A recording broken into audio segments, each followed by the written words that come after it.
అంటే నాకు చిన్న సందేహం ఉంది కాబట్టి అది కామెంట్స్ లో చూసాను కాబట్టి అడుగుతున్నాను అంతే. అంటే ఇప్పుడు హిందూ నుంచి క్రిస్టియన్ లోకి మారే వాళ్ళని గొర్రెలు అని వాళ్ళు అన్నారు. వాళ్ళందరూ ఇప్పుడు భగవద్గీతలో మమే వాంసో జీవలోకే జీవభూత సనాతన అన్నాడు కృష్ణుడు. వీళ్ళందరూ ప్రతి జీవి నా యొక్క అంశ అన్నాడు. భగవద్గీత ఉపనిషత్తులు ఇవన్నీ కూడా మనందరం అహం బ్రహ్మాస్మి, ఇది మన శాస్త్ర వచనం. సో వాళ్ళకి మీకు ఎంత స్పష్టంగా చెప్పే కూడా భగవద్గీత ప్రకారం మనం అంతా భగవంతుడి అంశలం, ఇది మన కాన్సెప్ట్. మీకు అర్థమైందా?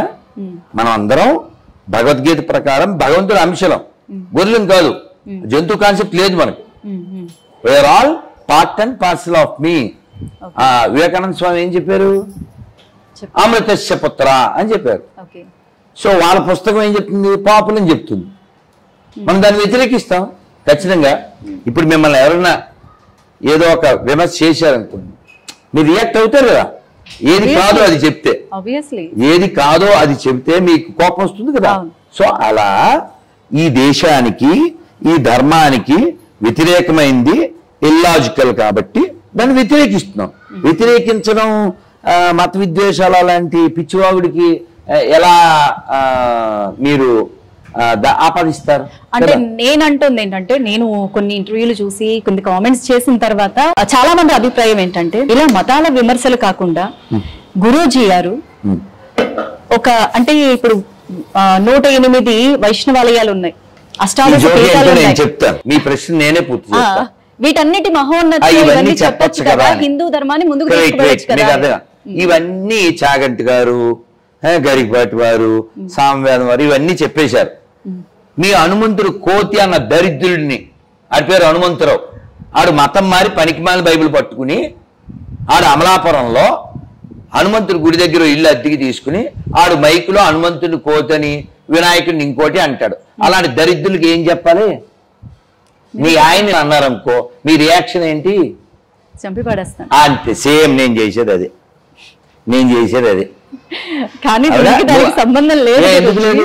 శాశ్వతమైన ధర్మం. నేను రియాక్ట్ అవనా? అవద్దా? అవునా? అంతే. ఇంకేంటి? ఇప్పుడు మీ నాన్నగారు ఎవరో నాకు తెలీదు, ఉన్నారు లేరు నాకు తెలీదు. మీ నాన్నగారి చొక్కా మీద బురద కాళ్ళతో తొక్కాడు ఇంత ఎవడైనా? ఊరుకోంగా. ఆ నాన్నగారిని కాదండి, చొక్కాని తొక్క తీస్తుంది ఆవిడ. ఎందుకని?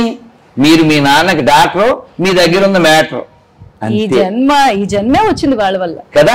మరి ఆ దరిద్రులు ఏం చెప్తున్నారు? పనికిమాల బైబిల్ పట్టుకుని అమ్మ కంటే, నాన్న కంటే, దేశం కంటే ఆ ముష్టి పుస్తకమే గొప్పదంటాడు. మరి మనం అలా చెప్పాం.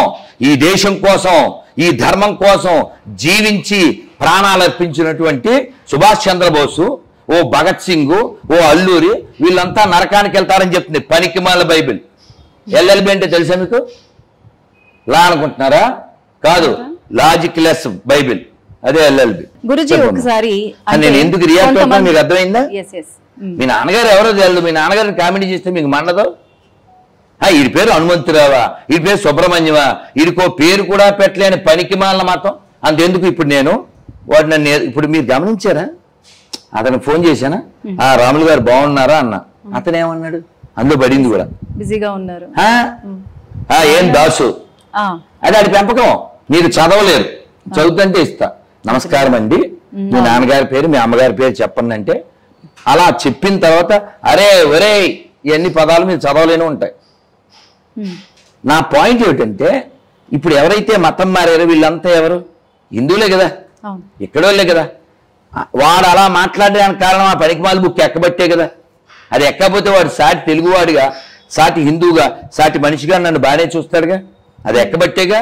అరే ఒరే మా ఇందాక ఎవడో అతని పేరు అజయ్, వీళ్ళంతా ఇక్కడ వాళ్ళు పుట్టిన వాళ్ళే, ఏం విదేశస్తులకి ఏం పుట్టలే.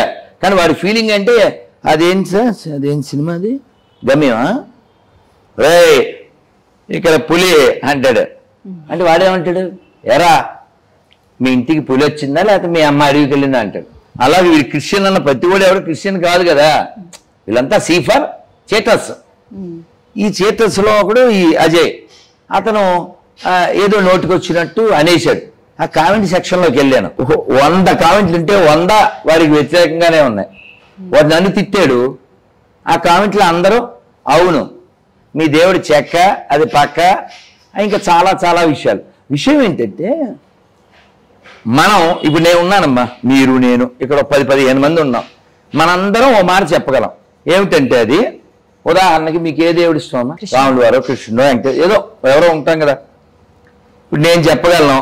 ఏం పేరు నన్ను? నీ పేరు కళ్యాణ కృష్ణ చెప్పగలడు. మీరు ఆ అబ్బాయి ఏం పేరు నన్ను? దత్తు చెప్పగలడు. మా శివశంకరు అందరం చెప్పగలం. ఏమనంటే నేను నమ్మిన రాముణ్ణి, కృష్ణుణ్ణి, శివుణ్ణి, గణపతిని, సుబ్రహ్మణ్య స్వామిని, దత్తాత్రేయుణ్ణి, సత్యనారాయణ స్వామిని, శివుణ్ణి ఇతరులు నమ్మకపోయినా అది వారి వారి వ్యక్తిగత ఇష్టము.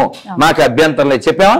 చెప్తారుగా మీరు అందరూ చెప్తారుగా, నా నమ్మకం నాది అని చెప్తాగా. ఇలా ఒకసారి మసీదులో చర్చలు చెప్పించండి. ప్రపంచ శాంతి రాబోతే అడగండి. ఏం చెప్పించాలి మీరు? అంటే వాళ్ళ నమ్మకం వాళ్ళది అని చెప్పాలి.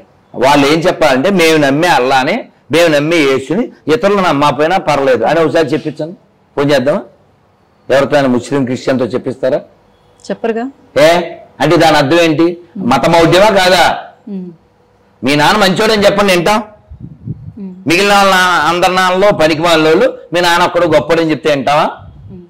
అందుకని అవి పనికిమాల మతాలు. పోనీ మీరు చరిత్ర చూడండి, నా మాట వెనకండి, చరిత్ర చూడండి. ప్రపంచంలో ఎక్కడైనా మసీదు మీద కట్టిన గుడి ఎక్కడైనా ఉంటుందా? గుళ్ళ మీద కట్టిన మసీదులు ఉంటాయా? గుళ్ళ మీద కట్టిన మసీదులు ఉంటాయి. అంటే ఎవరు ఆక్రమించినట్టు?